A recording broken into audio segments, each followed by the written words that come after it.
नमस्कार, बहुत स्वागत। और बिग ब्रेकिंग इस वक्त आ रही है। मंत्रिमंडल बर्खास्त कर दिया गया है। कहाँ की बात हो रही है आप समझ सकते हैं, पश्चिम बंगाल की बात हो रही है। दरअसल बहुत ज़्यादा वक्त नहीं है, चूँकि 9 मई को जो नई सरकार है, मतलब बीजेपी जो है, शपथ ग्रहण समारोह उसने तय किया हुआ है। शपथ ग्रहण समारोह होना है और ममता बनर्जी जो है वो इस्तीफ़ा उन्होंने नहीं दिया था। हालांकि इसके बहुत सारे विकल्प बताए जा रहे थे, चूँकि मुख्यमंत्री ना होने की दशा में या फिर सरकार को अगर मंत्रिमंडल को अगर बर्खास्त कर दिया जाएगा तो राज्यपाल इस दौरान पावर में रहेंगे। एक ऑप्शन राष्ट्रपति चुनाव का भी है।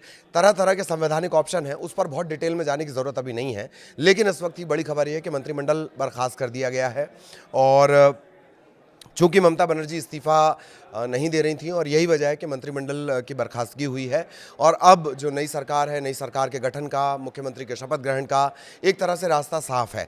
हालांकि इससे पहले भी ये कहा जा रहा था कि बहुत ज़्यादा पेचोखम इसमें नहीं होगा, बहुत ऑप्शन ममता बनर्जी के पास नहीं है। लेकिन बड़ी खबर यह है कि ममता जो मंत्रिमंडल है, टीएमसी का जो मंत्रिमंडल अब तक रहा है, उसे बर्खास्त कर दिया गया है।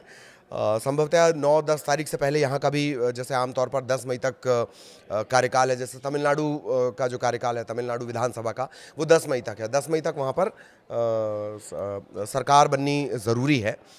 और इसी के आसपास वेस्ट बंगाल का भी मंत्रिमंडल का वेस्ट बंगाल विधानसभा, पश्चिम बंगाल विधानसभा का भी कार्यकाल है। और यही वजह है कि बहुत तेज़ी से इस दिशा में काम किया जा रहा है। 9 मई को सरकार जो बीजेपी है वो अपना बाकायदा शपथ ग्रहण समारोह और उसका पूरा जलसा करने वाली है। और इन सब के बीच जब ये जानकारी लगी कि ममता बनर्जी इस्तीफ़ा नहीं देंगी, ममता बनर्जी ने एक बाकायदा प्रेस कॉन्फ्रेंस की।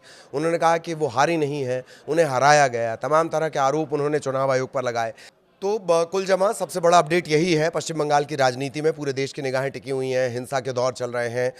तो सबसे बड़ी खबर इस वक्त की यही है कि जो राज्यपाल हैं RN रवि, उन्होंने मंत्रिमंडल बर्खास्त कर दिया है। गवर्नर रवि ने मंत्रिमंडल बर्खास्त कर दिया है। इससे पहले का घटनाक्रम मैं आपको पहले भी दोहरा चुका हूं कि ममता बनर्जी ने कहा था कि वो इस्तीफ़ा नहीं देंगी और इस बात का इंतज़ार किया गया संभवतः कि वो इस्तीफ़ा दें। और जो औपचारिक तरीके से पूरी प्रक्रिया चलती है, जो एक तय प्रक्रिया है, उसके तहत ये पूरा नई सरकार का गठन और ये सब होना चाहिए।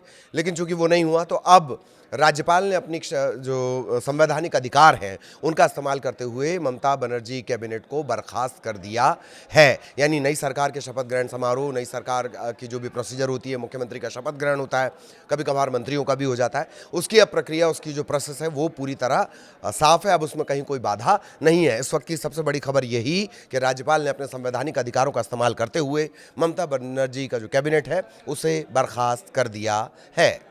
नमस्कार।